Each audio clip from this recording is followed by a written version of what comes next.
하나님의 말씀을 보겠습니다. 창세기 37장 1절 말씀부터 11절까지의 말씀입니다.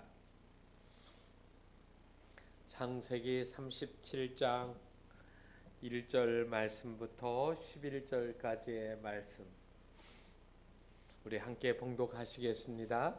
야곱이 가나안 땅 곧 그의 아버지가 거류하던 땅에 거주하였으니 야곱의 족보는 이러하니라. 요셉이 17세의 소년으로서 그의 형들과 함께 양을 칠 때에 그의 아버지의 아내들 비라와 실바의 아들들과 더불어 함께 있었더니 그가 그들의 잘못을 아버지에게 말하더라. 요셉은 노년에 얻은 아들이므로 이스라엘이 여러 아들들보다 그를 더 사랑하므로 그를 위하여 채색 옷을 지었더니 그의 형들이 아버지가 형들보다 그를 더 사랑함을 보고 그를 미워하여 그에게 편안하게 말할 수 없었더라. 요셉이 꿈을 꾸고 자기 형들에게 말하매 그들이 그를 더욱 미워하였더라. 요셉이 그들에게 이르되 청하건대 내가 꾼 꿈을 들으시오. 우리가 밭에서 곡식단을 묶더니 내 단은 일어서고 당신들의 단은 내 단을 둘러서서 절하더이다. 그의 형들이 그에게 이르되 내가 참으로 우리의 왕이 되겠느냐, 참으로 우리를 다스리게 되겠느냐 하고 그의 꿈과 그의 말로 말미암아 그를 더욱 미워하더니 요셉이 다시 꿈을 꾸고 그의 형들에게 말하여 이르되 내가 또 꿈을 꾼즉 해와 달과 11별이 내게 절하더이다 하니라. 그가 그의 꿈을 아버지와 형들에게 말하매 아버지가 그를 꾸짖고 그에게 이르되 내가 꾼 꿈이 무엇이냐, 나와 내 어머니와 내 형들이 참으로 가서 땅에 엎드려 내게 절하겠느냐. 그의 형들은 시기하되 그의 아버지는 그 말을 간직해 두었더라. 아멘. 그리스도인의 마음 다스리기 시리즈로 제가 말씀을 전하고 있습니다. 오늘은 그 7번째 마지막 주제가 되겠습니다. 미움 어떻게 해야 합니까? 하는 제목입니다.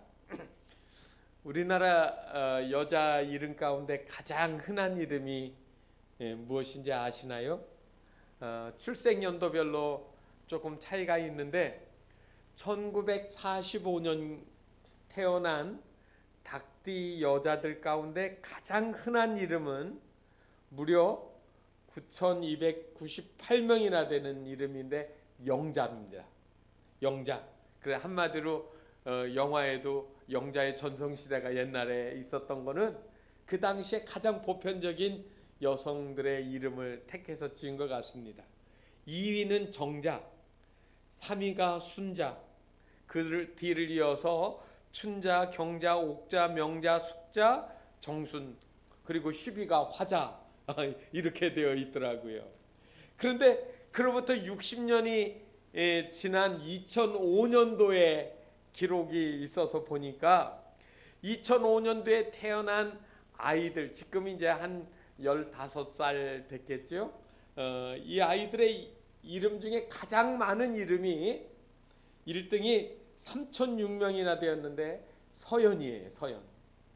2위가 민서고 3위는 서현이고 그 뒤를 이어서 수빈이, 유빈이, 민지, 서영이, 지원이, 수민이고 그리고 10번째가 예원이. 아마 여러분 많이 들으셨을 겁니다. 이 시대마다 이름이 이렇게 예쁜 이름 지으려고 부모들이 많이 이름을 찾아서 짓는 것 같습니다.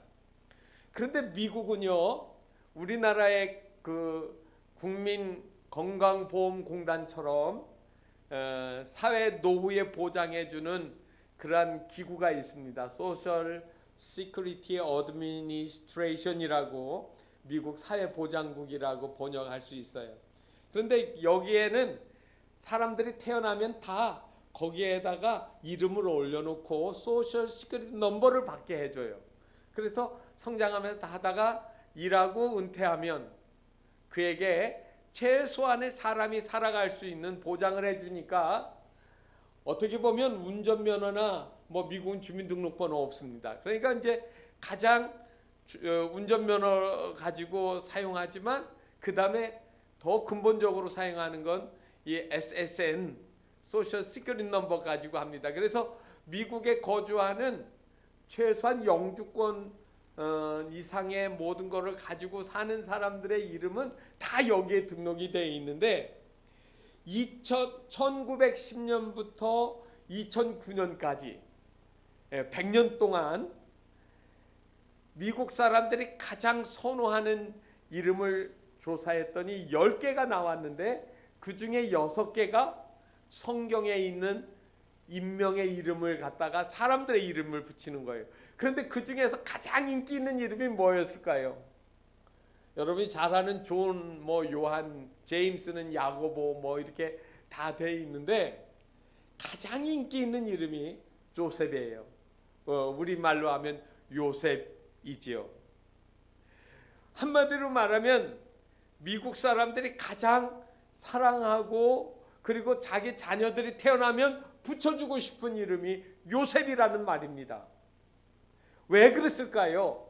요셉이 도대체 어떠한 사람이길래 그랬을까요? 오늘 우리가 읽은 말씀이 바로 이 요셉의 이야기입니다. 잘 아시는 것처럼 성경을 보면 요셉은 그 누구보다도 아버지에게 사랑을 많이 받았습니다.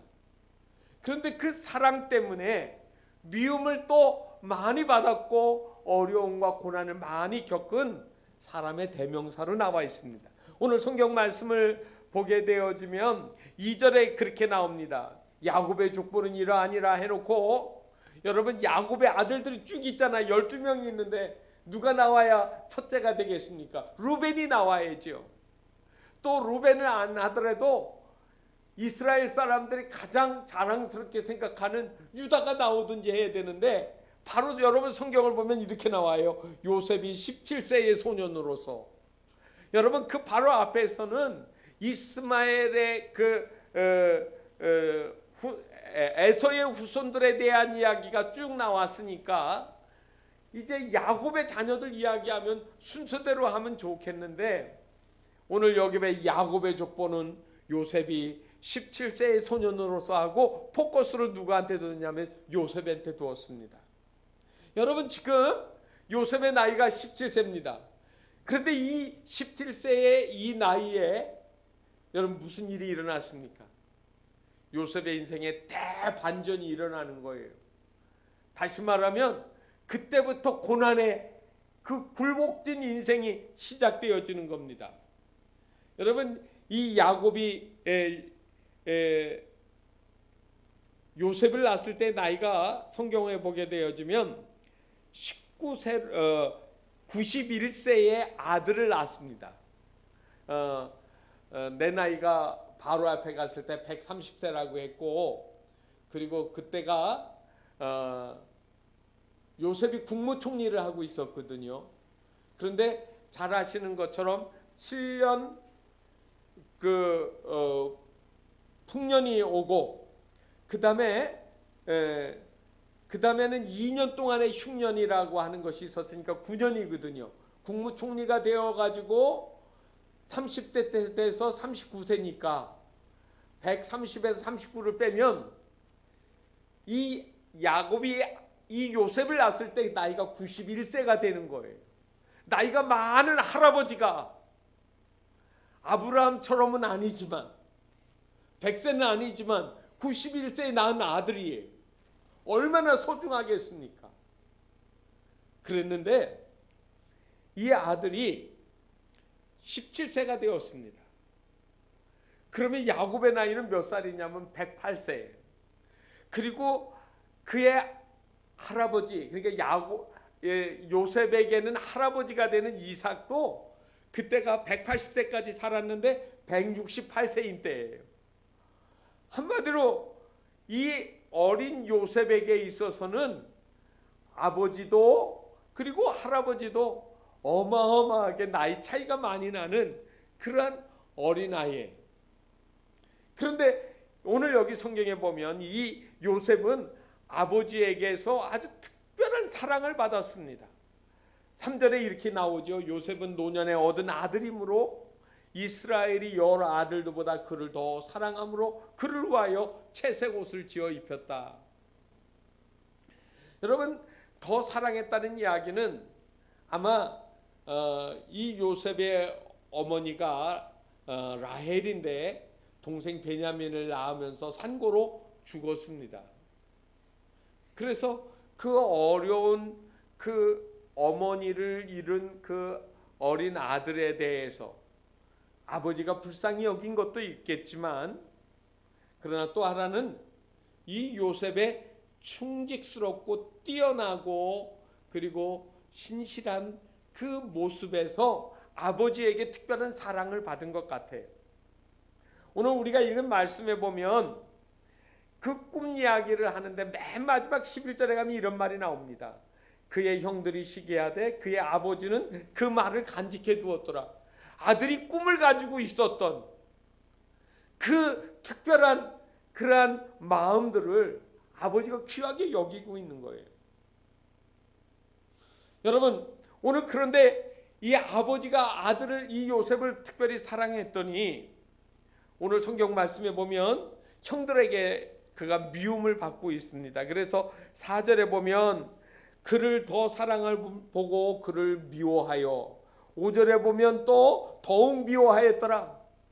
또 8절에 가면 그를 더욱 미워하더니, 그래서 미움이 점점 쌓이고 그리고 그것이 더 커져가는 것을 보여주고 있습니다. 그러면 여러분, 미움이 뭡니까? 오늘 성경에 나와 있는 이 미움이라는 말을 히브리어에서는 샤네라고 쓰고 있습니다. 샤네. 그렇게 해놓고 이 샤네는 미움도 되지만 또 하나 단어가 있어요. 증오라고 하는 단어를 씁니다. 그 영어로는 hate, 증오하는 거예요. 그래서 다시 말하면 내가 원하지 않고 적대적이고 그리고 경멸하는 사람을 이렇게 내치는 그러한 감정적인 표현들이 증오라는 말, 이 샤네라고 하는 말 속에 담겨 있었던 겁니다. 미움은 분리시키고 멀리 떨어지게 합니다.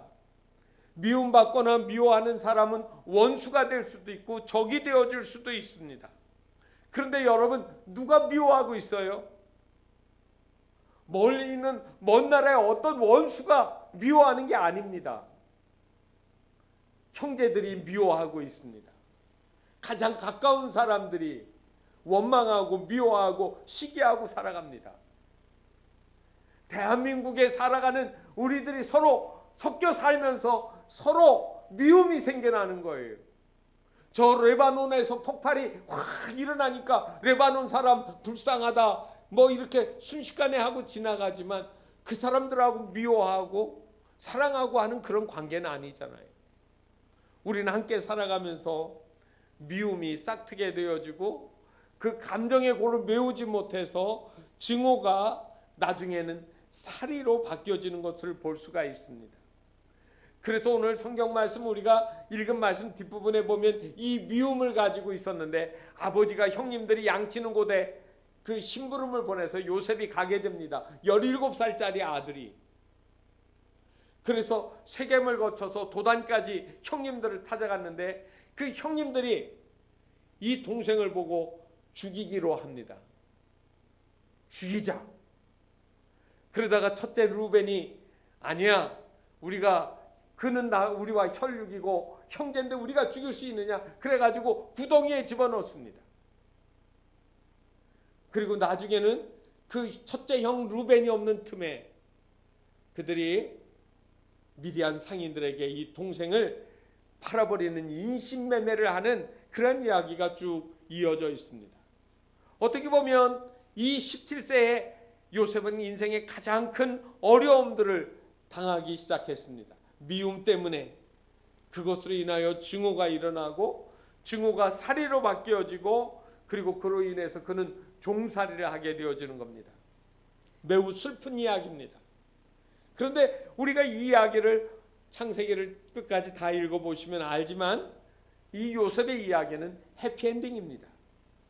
그렇게 미워하고 죽이렸던 형들, 동생을 인신매매자들에게 팔아버린 그의 형들이 이 아우 요셉에게 엎드리는 이야기입니다. 요셉이 꿈을 꿨던 이야기가 현실이 되어지는 것이지요. 여러분, 이 이야기를 읽으면서 제 마음속에 그런 마음이 들었습니다. 요셉은 어떻게 해서 이 형님들의 미움을 극복하고 또 그가 당한 어려움과 문제들, 역경을 극복하고 위대하고 아름다운 신앙의 삶에서 승리하게 되었는가 하는 그런 이야기입니다. 오늘 이야기는 바로 이 요셉의 삶을 통하여 하나님이 어떻게 마음속에 일어나는 미움의 문제들을 이기게 하셨는지 우리에게 깨닫게 하시는 은혜가 있으시기를 바랍니다. 여러분, 미움은 두 가지입니다. 받는 경우하고 내가 미워하는 거예요. 피해자가 되는 것도 있고 또 가해자가 되는 것도 있을 수 있습니다.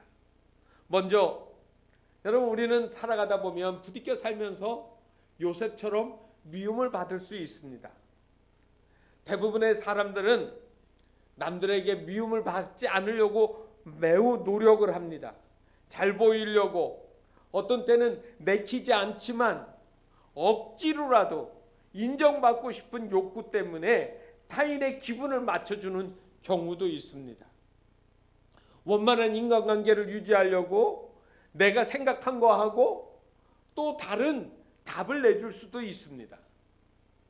이게 우리가 살아가면서 겪게 되어지는 어려움입니다. 그런데 요즘에 아주 재미있는 책이 나와 있습니다. 미움받을 용기라고 하는 책이에요. 살아가면서 미묘한 인간관계, 고통을 벗어나기 위해서 남에게 비율을 맞추고 그리고 여러 가지 내 생각과 그리고 내 의지들을 이렇게 조정해야 된다라고 배우던 우리들에게 미움받을 용기를 가지고 용기 있게 살라는 거예요. 어려움이 닥칠 때. 그렇습니다. 사람이 좀 편하게 살려고 하면 미움받을 각오하고 살아야 돼요. 사람 누구에게나 모든 사람에게 인정받을 수 없어요. 모든 사람에게 다 사랑을 받을 수는 없습니다. 이건 불가능한 거예요.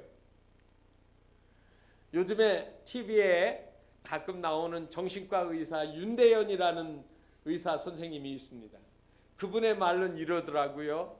10명이 있으면 10명 중에 2명은 나한테 비난하거나 불평하는 사람이고 나머지 7명은 무관심한 사람이고 딱 1명은 나를 좋아해 준다. 여러분, 이건 무슨 얘기예요? 내가 아무리 노력을 해도 해보니까 7명은 무관심하고 1명은 좋아하고 2명은 나에 대해서 비평적인 그런 관점을 가지고 있더라는 거예요. 목회하면서 가르쳐준 게 있습니다. 목회하면서 사람 비유 맞추려고 하지 말고 하나님 마음에 들게 하라. 그 옛날에는 그 말이 무슨 말인지 잘 몰랐어요. 그런데 실제적으로 이렇게 목사가 돼서 목회를 하다 보니까 자꾸 사람들이 기뻐하는 것에다가 관점을 맞추려고 하는 그런 경향이 생기는 거예요. 여러분, 우리가 누구를 기쁘시게 해야 하나님이 잘했다고 하실까요? 예, 하나님 기쁘시게 하는 거예요. 때로는 이 하나님 기쁘시게 하는 것 때문에 세상 사람에게 비난을 당할 수도 있어요. 요즘에 코로나 바이러스 때문에 왜 교회가 예배를 드리려고 하느냐? 이거 다 끝난 다음에 예배 드리면 안 되느냐라고 하는 그런 질문을 믿는 사람들도 합니다. 그런데 여러분, 조금만 더 깊이 들여다보면 예배는 생명입니다. 이 예배가 어디에서나 드릴 수도 있지만 그러나 여러분, 예배는 네트워크예요. 서로 공감하고 서로 교제하는 거예요. 제가 교회에 5가지 요소를 말씀드린 적이 있습니다. 어떻게 되어 있지요? 예배, 전도 선교예요. 그 다음에 교육이에요. 봉사예요. 그 다음에 친교예요. 요 5가지 요소가 교회 안에 있는 거예요. 예배라고 하는 거는 나 혼자 그냥 예배 드리고 끝나는 게 아니라는 거죠. 그래서 제가 여러분들에게 이상한 거를 요구하잖아요. 예배 드린 거 자꾸 SNS 찍어서 올리세요 하는 거는 제가 여러분 감독하기 위해서 하는 거 아닙니다. 우리도 당신이 예배 드리는 시간에 함께 예배 교회에서 못 드렸지만 나는 내 있는 처소에서 같은 마음으로 함께 예배하고 있습니다라고 하는 성도의 교제를 이루자라고 하는 그런 의미가 그 안에 담겨 있었던 거예요. 그렇기 때문에 여러분, 우리는 때로는 교회가 가지고 있는 이 중요한 것들 때문에 세상의 미움을 받기도 하고 손가락질을 당하기도 하지만, 그러나 우리가 믿음을 가지고 산다고 하면 우리는 하나님이 기뻐하시는 그런 말씀의 기준 안에서 우리가 살아가야 될 것입니다. 세계 3대 심리학자를 얘기하면 여러분 많이 들은 분이 있어요. 프로이드, 또 하나는 융이라고 하는 학자예요. 그리고 또 한 명이 더 있는데 그분은 여러분 알프레드 아들러라고 하는 분입니다. 그래서 아마 이 세 명이 세계 3대 심리학자입니다.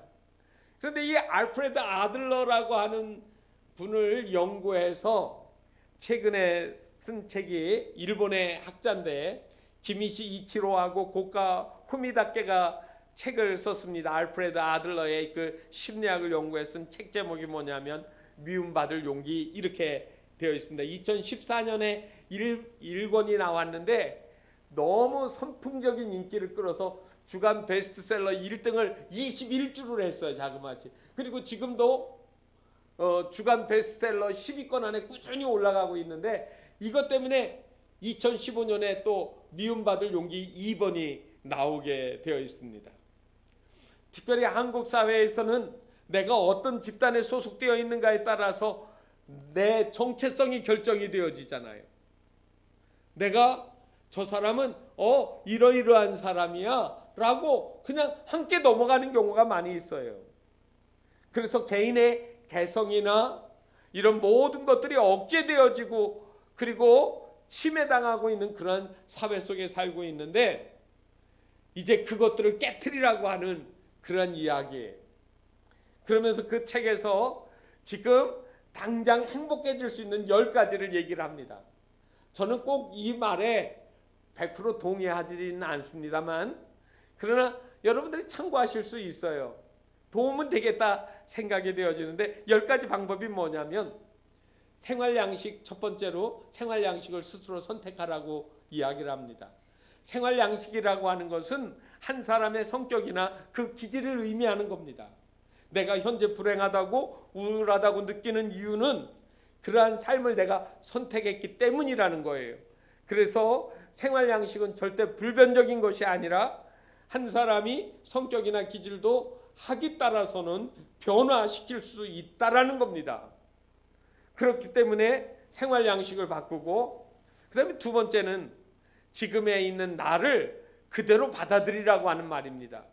많은 사람들에게 나는 사랑받고 싶어서 내가 하지 않는 것을 억지로 하게 되면서 사람들이 불편해지는 거예요. 행복하지 않은 거예요. 인간관계에서 내가 두려워하게 되어질 때 그래서 비교하게 되면서 열등감에 시달리게 되고요. 그래서 내가 있는 그대로를 받아들이는 거예요. 내 자식을 그대로 받아들이는 거예요. 내 남편, 내 아내, 내가 속한 직장 이런 것들을 부정하게 되어지면 행복하지 않다는 거죠. 있는 그대로 받아들이는 거예요. 그럴 때 용기가 필요하다는 거죠.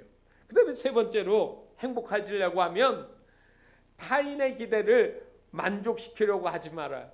이건 누구한테나 사람에게는 인정받고 싶은 욕구가 있는데 그런데 이 아들러라고 하는 이 심리학자는 이거를 부정적으로 이야기를 합니다. 우리는 남한테 인정받아야 행복해질 수 있다. 타인의 기대를 만족시키려고 하는 남이 정해놓은 그 길을 가이드를 따라서 살려고 하지 않아도 된다는 거예요.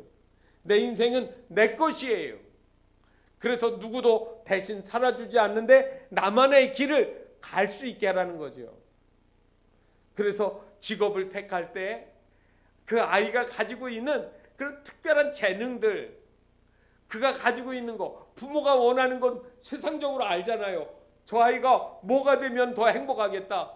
사업을 해서 큰 돈을 벌면 행복하겠다. 과학자가 된다. 뭐 의사가 된다. 법률가가 된다. 다 부모들이 원하는 기준에다가 놓지 말고 그 아이가 스스로 만족할 수 있는 길을 찾아주라고 하는 이야기죠. 네 번째로는 타인을 바꾸려 들지 말고 타인에게 보상을 바라지 마라. 아마 말 그대일 겁니다. 여러분, 책을 읽을 때 눈을 너무 가까이 가져가면 글씨가 보이지 않잖아요. 그러나 너무 멀리 떨어뜨려 놔도 글씨가 보이지 않습니다. 원만한 인간관계는 적당한 거리를 유지해야 되는데 이거를 과제의 분리라고 이분은 이야기를 합니다. 타인의 과제에 섣불리 개입하지도 말고, 그리고 타인을 평가하려고 하지 마라. 그렇게 되면 누가 행복하지 않아요? 자기가 행복하지 않아요. 남을 바꾸려고 시도하는 사람은 자기도 불행해질 수 있어요. 그 다음에 다섯 번째, 남에게 어떻게 보이느냐보다 내가 원하는 삶을 살라. 이건 그대로 받아들이면 될 겁니다. 자유란 타인에게 미움을 받는 것이다. 이 책에 그렇게 용감하게 써놨습니다. 여섯 번째는 인간관계를 수평적으로 바라보라. 우리 한국 같은 사회에서는 나이 가지고 한두 살만 돼도 언니, 오빠, 형 이렇게 하는데, 그것들을 인간관계에서는 수직적인 것보다 평등한 관계로 만들어가야 행복하다. 아마 우리나라에서는 쉽게 안 바뀔 것 같아요. 일곱 번째는 변할 수 있는 것과 변할 수 없는 것을 구분하라고 했고요. 여덟 번째는 남을 위해, 이게 중요한 부분입니다. 이 아들러라고 하는 이 학자는 자기가 행복해질 때 남을 위해 무엇을 할 수 있는가를 생각하고 실천해 나가면, 그동안은 이게 방어적이었다고 하면 이거는 적극적으로 행복해질 수 있다라고 합니다. 그 다음에 아홉 번째가 평범해질 용기를 갖자. 나는 특별해야 된다라고, 특별한 존재가 돼야 된다라고 계속해서 자기를 만들어가면 그건 절대로 행복하지 않다는 거죠. 작은 것 하나, 그것들을 평범한 상태를 받아들일 용기를 가져라. 그 다음에 열 번째가 춤을 추듯 살라. 수많은 인생이 모여서 살게 되어지는데 우리는 춤을 추는 것처럼 지금 여기 이 순간을 감사히 여기고 즐길 줄 알라고 하는 겁니다. 이것을 인생에 지금 내가 살아가는 거를 진지하게 즐길 줄 아는 거를 춤이라고 그렇게 해놨습니다. 참 탁월한 그러한 인간의 문제들, 행복해지는 방법을 써놓은 것 같습니다. 관계에서 미움받고 어려움을 겪는 우리들에게 도움이 되죠. 그렇지만 저는 성경을 보면서 정말 그렇게 하면 행복해질까? 감정이 정말 그렇게 될까? 제가 기독교의 이해는 인간을 육체와 영혼으로 본다고 했잖아요. 그리고 이 영과 육체는 이 결합이 되어 있는 거예요. 그래서 우리가 살아있는 동안에는 이 영혼과 육체가 함께 공존하는 거 아니겠습니까? 그런데 이 우리의 마음속에 있는 이것들을 내가 지적이나 의지적인 어떤 감정으로 해서 컨트롤할 수도 있지만, 우리 기독교에 있어서 중요한 거는 하나님께로부터 오는 치유예요. 하나님이 주시는 위로가 있어요. 그걸 우리는 성령님의 감동, 성령님의 인도하심이 이렇게 얘기하거든요. 그래서 여러분, 우리가 미움의 문제가, 우리가 미움을 받게 되어질 때 우리가 이 미움에서부터 이겨나갈 수 있는 근거가 어디에 있는 줄 아십니까? 하나님께 있는 거예요. 여러분, 요셉의 삶을 잘 보시면 요셉의 삶은 하나님을 붙잡고 있었습니다. 여러분, 어려서 지금 17살 그 어린 나이에도 형님들과 아버지, 어머니에게 이야기하는 이야기가 내용이 뭡니까? 꿈에 대한 이야기를 하고 있고 위대한 꿈 이야기를 하는 겁니다. 그런데 그 꿈이 누구에게서 왔습니까? 이 꿈은 누가 주고 있습니까? 하나님께서 주시거든요. 그런데 그것이 그의 인생의 마지막까지, 여러분 요셉이 마지막 죽을 때 그의 자손들에게 그렇게 이야기합니다. 내가 죽고 너희들이 이 애굽에서 살다가 떠날 때 나도 데리고 나가라고 하는 그런 부탁을 하는 거예요. 우리는 그래서 성경을 통해서 생애 전체를 하나님께 붙잡힌 사람, 하나님 능력에 대한 믿음을 가지고 있는 사람, 하나님 사랑에 대해서 확신을 가지고 있는 사람이 나에게 다가오는 미움, 증오의 문제들을 극복할 수 있는 힘이 거기에서 나온다는 것이죠. 어떤 상황에서도 하나님 나를 도우실 수 있습니다. 하나님은 나를 극복하게 하시는 힘의 근원이 하나님에게 있다는 거예요. 로마서 8장 37절에 그러나 이 모든 일에 우리를 사랑하시는 이로 말미암아 우리가 어떻게 이긴다고 한 줄 아세요? 넉넉히 이기신다. 이기리라. 하나님이 우리를 사랑하셔서 우리를 넉넉히 미움과 증오와 그리고 분쟁이 일어나는 이 세상 속에서 이길 수 있는 힘이 하나님께 있는 거예요. 아버지 집에서 꿈을 꾸던 요셉은요, 팔려나가 가지고 어떻게 됐습니까? 보디발, 시위대장 보디발의 집에서 그 집에 종으로 일합니다. 좋은 말로 해서 종이고요, 나쁜 말로 이야기하면 노예예요. 노예. 노예에게는 모든 것들을 자기 의지로 선택해서 할 수 있는 게 없어요. 시키는 일을 하는 거예요. 그리고 그 집에서 있다가 그는 억울한 누명을 쓰고 또 감옥으로 들어갑니다. 감옥에 들어갔지만 여러분, 감옥에서 그는 여전히 갇혀 있는 것이 아니라 하나님 안에서의 자유를 여전히 누리고 있습니다. 하나님과 교제하고 있습니다. 하나님과 끈이 끊어지지 않았습니다. 그래서 여러분 잘 아시는 것처럼 술 맡은 관원장과 떡 맡은 관원장이 들어와서 꿈을 꾸었는데 그 꿈을 해석해 주는 사람이 되고 있어요. 그 꿈을 알게 해주고 풀어줄 수 있는 힘이 누구에게서 왔습니까? 하나님이 알게 하시거든요. 하나님을 의지하는 거예요. 나중에 그 일로 인해 가지고 누구의 꿈을 해석하지요? 바로의 꾼 꿈을 그가 말하고 풀어줄 수 있었어요. 애굽에 있는 많은 술사들이 왕이 꾼 꿈을 해몽하라니까 왕이 꾼 꿈을 얘기를 하면 해몽하겠다고 하는데 왕은 그렇게 얘기하랍니다. 내가 꾼 그 흉흉한 꿈을 너희들이 나에게 말을 하고 해석을 하라고 하니까 아무도 못할 때 이 감옥 안에 있는 요셉은 그 왕이 꾼 꿈 내용도 알고 그 왕이 꾼 꿈의 내용도 설명할 수 있는 그런 특별한 사람이, 그게 뭡니까? 그가 누구 안에 있었음을 보여줍니까? 하나님 안에 있었음을 보여주는 겁니다. 그러므로 우리는 여러분, 미움을 받고 어려움을 당하여도 중요한 거 있어요. 하나님과의 관계가 잘 되어 있을 때 우리는 그 어려움에서 넘어지지 않고 지속적으로 하나님 안에서 살아가면서 이겨나갈 수 있는, 그래서 때로는 우리도 미움을 받지만, 환난을 당하지만, 역경을 당하지만 이겨나갈 수 있는 그런 삶이 되어주는 겁니다. 그런데 예수 믿는 사람들은 미움만 받게 하고 우리는 미워하지 않는가요? 여러분, 미워하는 사람 없습니까? 우리도 미워하게 되거든요. 우리도 살아가기 때문에 나도 다른 사람을 미워하게 될 때가 있어요. 어떻게 해야 될까요? 어떻게 미워하지 않게 될까요? 미움은 단지 싫은 것과는 다르다고 했습니다. 제가 앞에서 이 미움이라고 하는 이 단어에 증오라는 말도 담겨 있다라고 했습니다.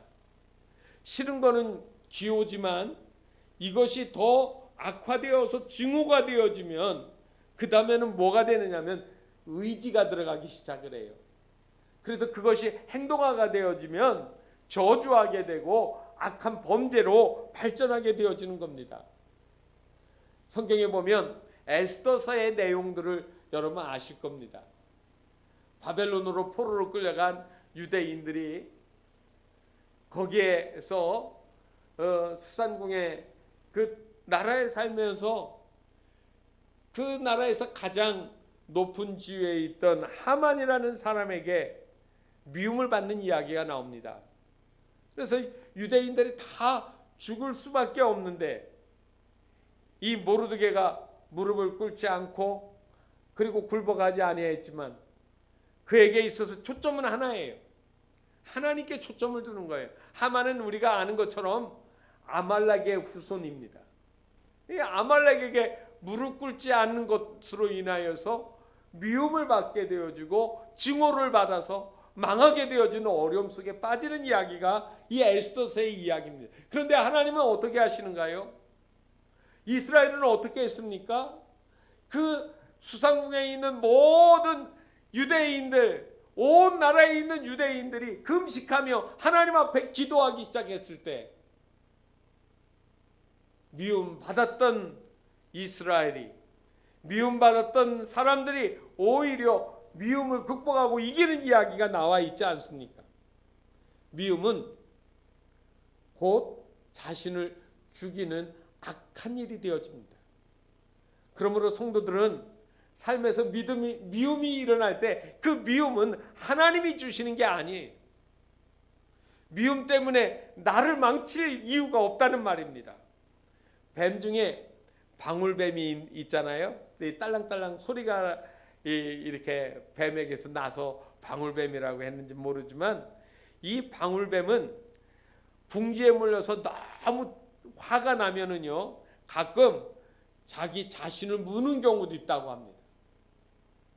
다른 사람에 대한 분노나 미움도 결국은 자신을 무는 거예요. 일본의 그 의사과 대학교의 의과학부에서 실험을 했어요. 무슨 실험을 했냐면 개를 묶어놓고 기둥에 묶어놓고 개를 괴롭히는 거예요. 요즘엔 그렇게 하면 동물 학대죄로 처벌을 받습니다만 이제 실험하기 위해서니까 줄에 묶어놓고 아주 그냥 고약하게 힘들게 해서 그 개가 죽게 했습니다. 그리고 나서 그 개를 해부를 한 거죠. 그랬더니 그 개의 그 뇌 정수리 끝에 여기에서 그 채취를 해보니까 시안이라고 하는 독소가 나왔다고 합니다. 그리고 그 양이 얼마냐면 살아있는 개 80마리를 죽일 정도의 그 독이 이 개의 뇌에서 추출이 되었다고 하는 거예요. 여러분, 개의 실험이긴 하지만 사람에게 있어서도 이 성을 낸다든지 미움을 가진다고 하는 것은 결국은 자기를 죽게 만드는 독을 품는 거예요. 사랑해야지요.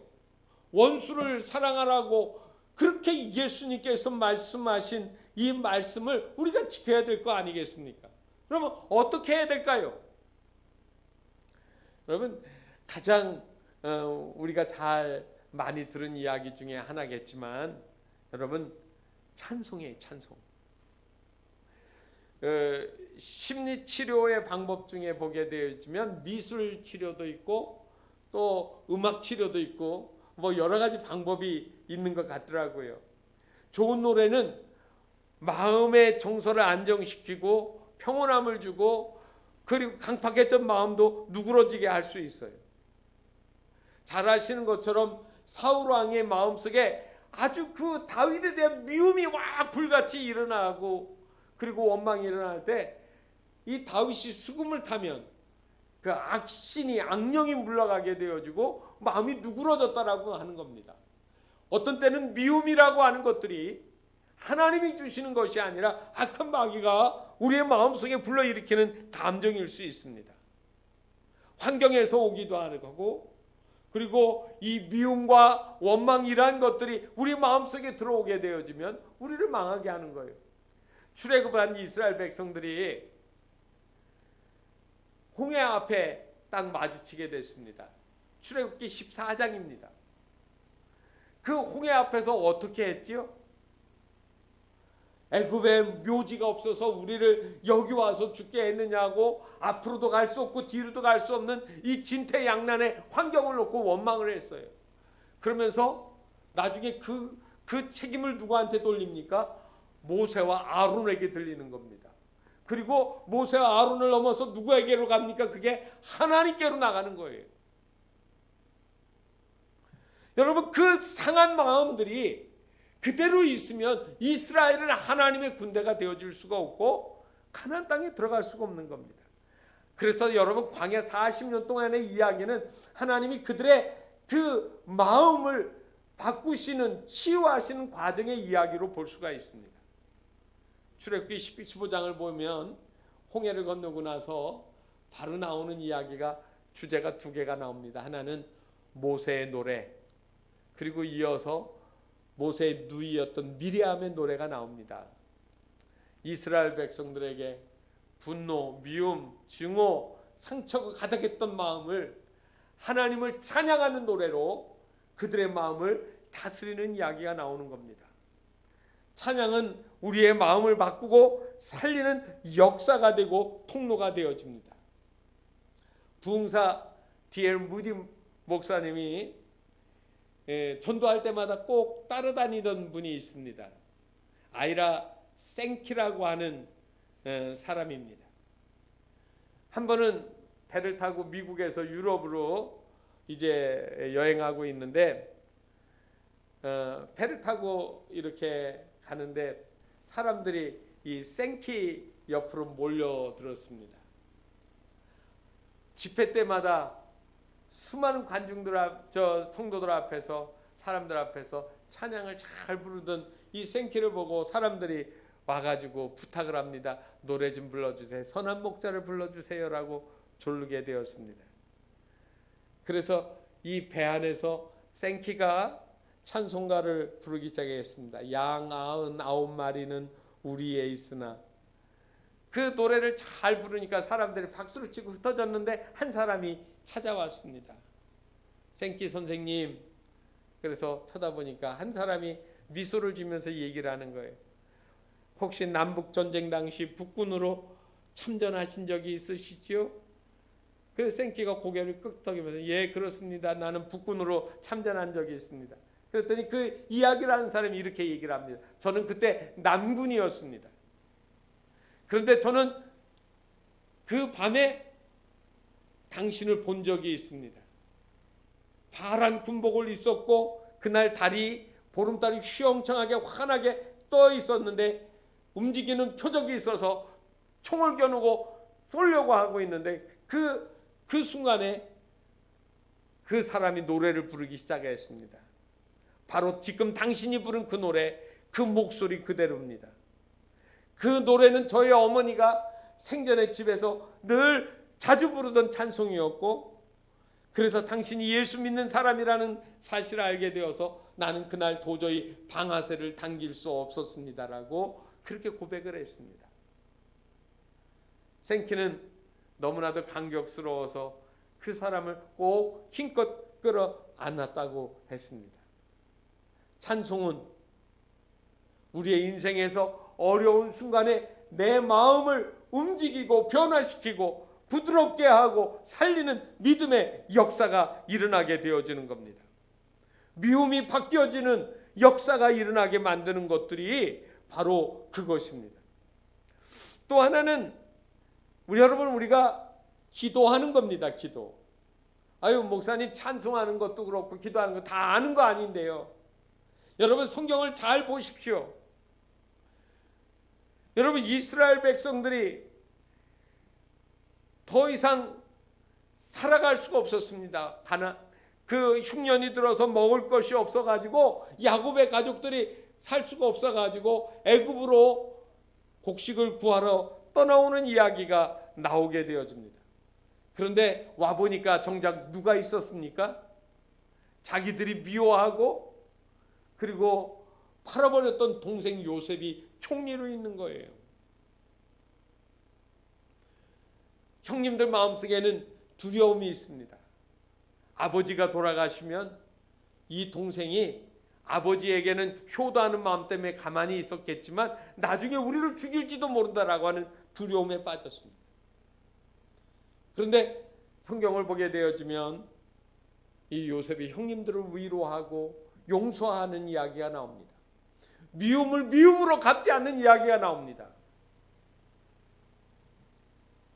요셉이 아들을 둘을 낳습니다.